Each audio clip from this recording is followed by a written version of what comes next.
It was a normal and mundane day, just like all the rest. I had woken up early thanks to the sound of my neighbors fighting through the paper-thin walls of my apartment. I decided to give up on sleeping any longer and got up to get ready for my commute to school. As I got ready, I checked the weather report, and to my dismay, another winter storm was rolling in. Great, I thought as I finished getting dressed. At least I'm up early enough to take it slow. I lived about 20 minutes from campus, and any normal person may have just skipped classes that day. However, I am not a normal person, and I was terrified of missing a class. That, coupled with the fact that I didn't want to spend the week alone in my apartment, I decided to make the journey to my school. About halfway through my drive, the road started to get really bad. Shit, I thought as I focused on my driving. Well, I'm already halfway there, no sense in turning around now. I continued my drive to the campus as the streets got worse and worse, and I breathed a sigh of relief when I finally pulled into the parking lot. At that very moment, I got a notification from the school that all classes had been canceled. Well, hell, I sighed as I sat back in the driver's seat. I decided to go into the common area as I was not about to turn around and drive home now. There were tons of students filling the commons, and many were discussing their excitement over the canceled classes. I spotted my friend John in the corner by the TV and quickly made my way over. "Celine, what are you doing here?" He looked at me, shaking his head. "You really are nuts. Did you drive here?" "Yeah," I said with a half smile. "I didn't know classes were canceled until I got here." "Geez, do you really have a class worth risking coming out in this weather?" he laughed. "You know me, I didn't want to get behind." We both laughed as I sat down on the couch to join him. A little while later, more of my friends arrived to the common area and we decided to play some games to pass the time. "What's everyone doing tonight?" Ralph asked, making his way around the table we had taken over to play games on.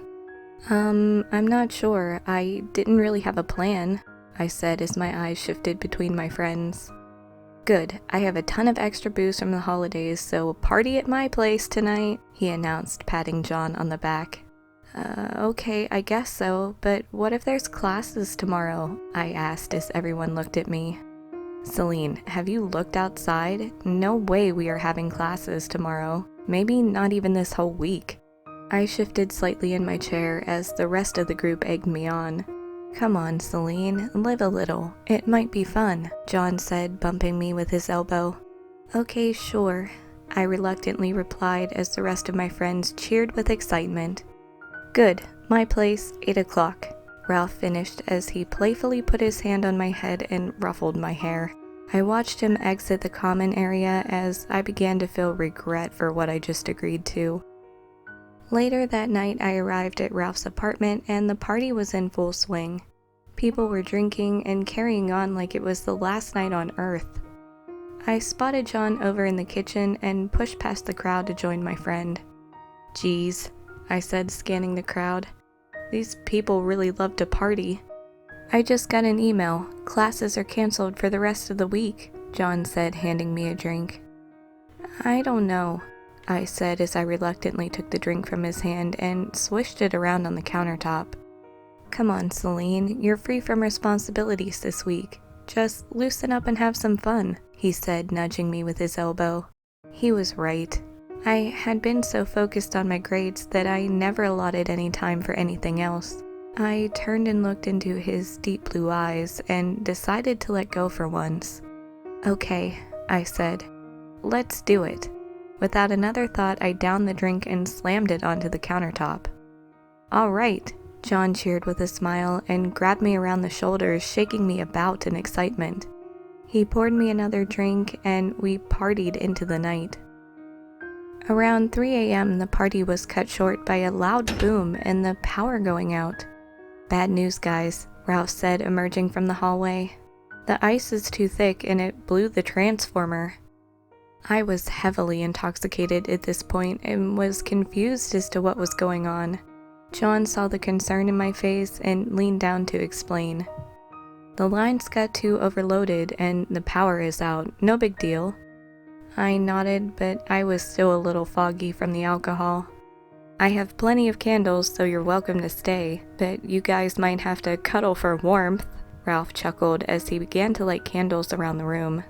Most of the group decided to brave the weather and walk to their dorms, but a few were too far gone to even try.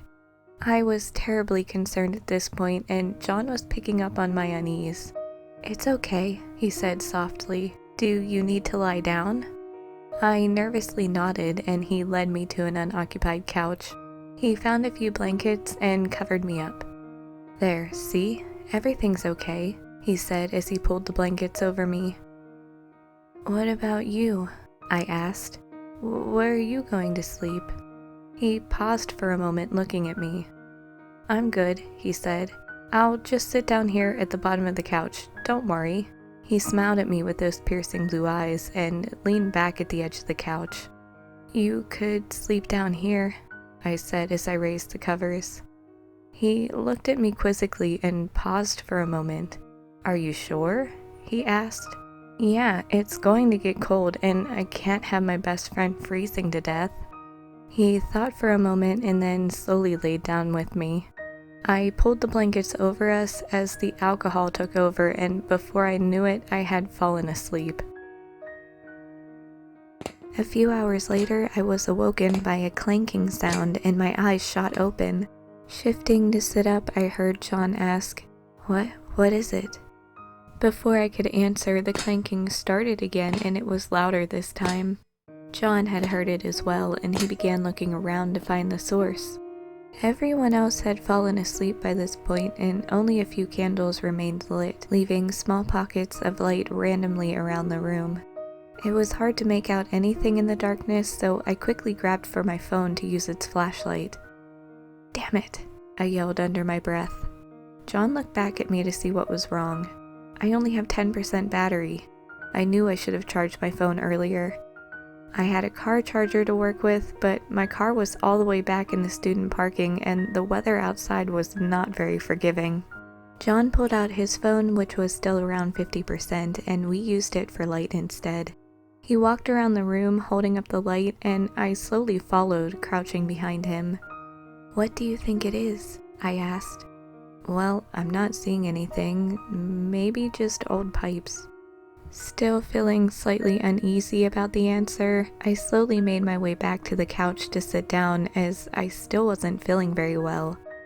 "I don't hear it anymore," John said, putting his hand on my back. "There's not really much else we can do. Why don't you lie back down and we will look around in the morning." He barely got to finish his sentence when the clanking began again, this time even louder. I jumped at the sound, and Ralph, who I didn't even know was there, sat up from the floor and began looking around. "What the hell, guys? Keep it down," he said, grabbing at his head. The clanking continued, and he slowly realized that it wasn't coming from us. "What is that?" he asked, slightly annoyed as he squinted, trying to focus on his surroundings. "I don't know," I replied. "It started a little while ago, and it's been getting louder ever since." These damn old buildings," Ralph grunted as he brought himself to a standing position. "It's always something." Ralph crossed the room and headed towards the kitchen area, and we started to follow. "It's probably the water pipes. I've complained to maintenance about it before, and they just..." Without warning, a dark shadow darted across the room and surrounded Ralph like a dark mist. "What the hell?" he yelled as the shadows closed in on him. We made eye contact, and he had the most horrified look on his face I have ever seen. With a last pleading glance, the shadows engulfed him and his lifeless body fell onto the floor with blood running from his mouth. I screamed as John grabbed me and turned me away, bringing my head to his chest. Tears poured from my eyes, and I looked up at him and asked, "What the hell is that?" "I don't know," he said as he tried to comfort me. My screams had alerted the rest of the house, and people began waking up and headed toward the noise. The first out was Jade, and she was quick to scold us for waking her up. "Do you know what time it is?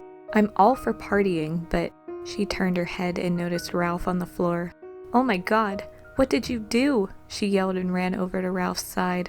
"Ralph, Ralph," she cried, shaking his lifeless body. "Oh my God, he's dead. What happened? What did you do?" "No, it wasn't us," I tried to explain, but the clanking started again. At this point, Sam and Roxy had also made their way down the hall and started questioning the noise. The shadow darted out once more and this time focused on Jade. "Jade, get away from there!" I yelled, but it was too late. In her distress over Ralph, she wasn't paying attention and the shadow quickly surrounded her as it had Ralph. As the shadow began to close in, Jade's head lurched upwards and I could see her eyes bulging. With a loud snap, Jade fell lifelessly beside Ralph. Her neck had been broken. Roxy screamed in terror and ran past Sam to the back bedroom.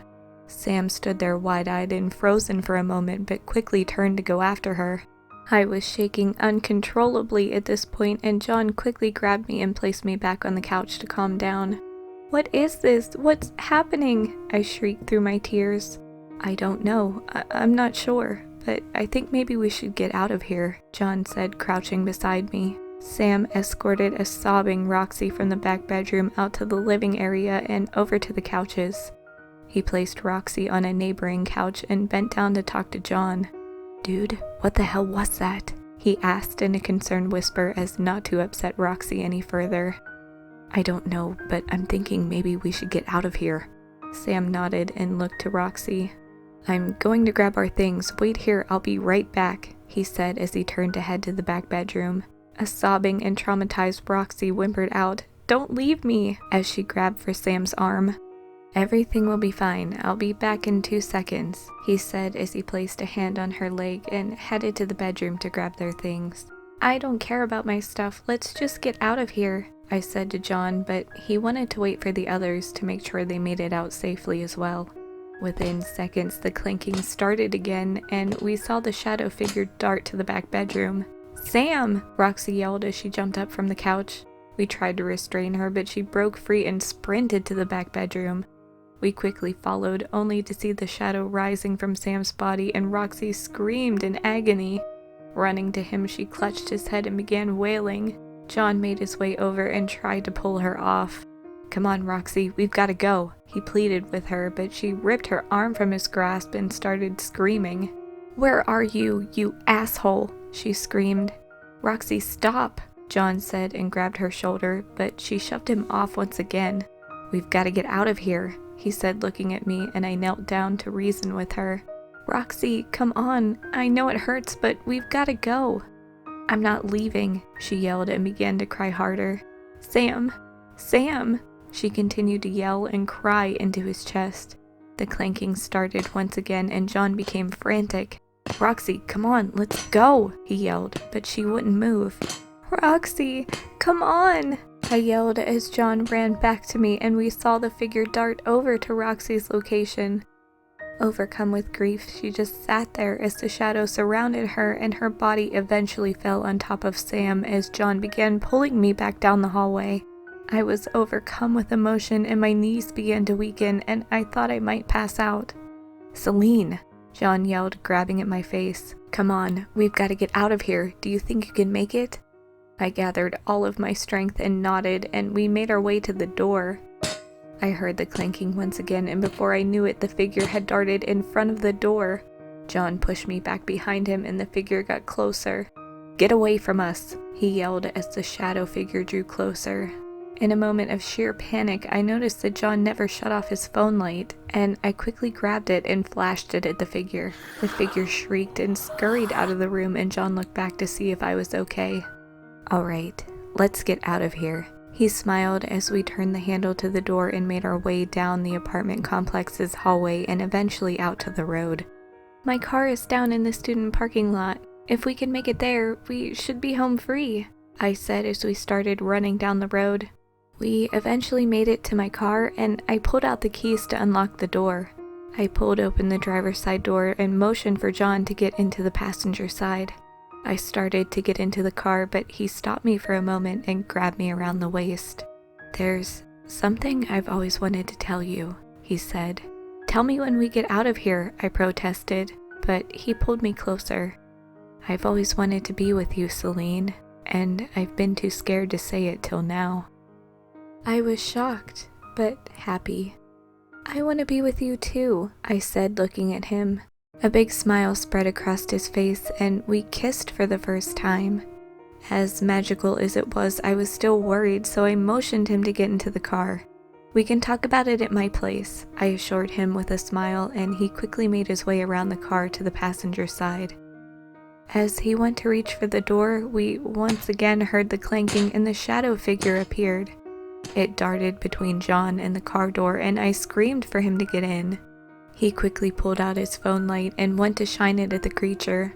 I jumped in the car and waited for John to follow. As he held the light on the figure, his phone battery died and the light went out. "John!" I yelled as the shadow started to close in on him. "Go!" he screamed, looking back at me.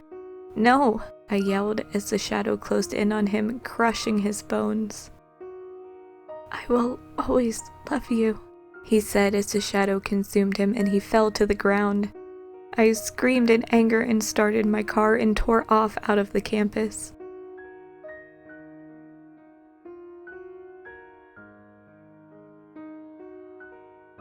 It has been weeks since the incident, and I have since left the university.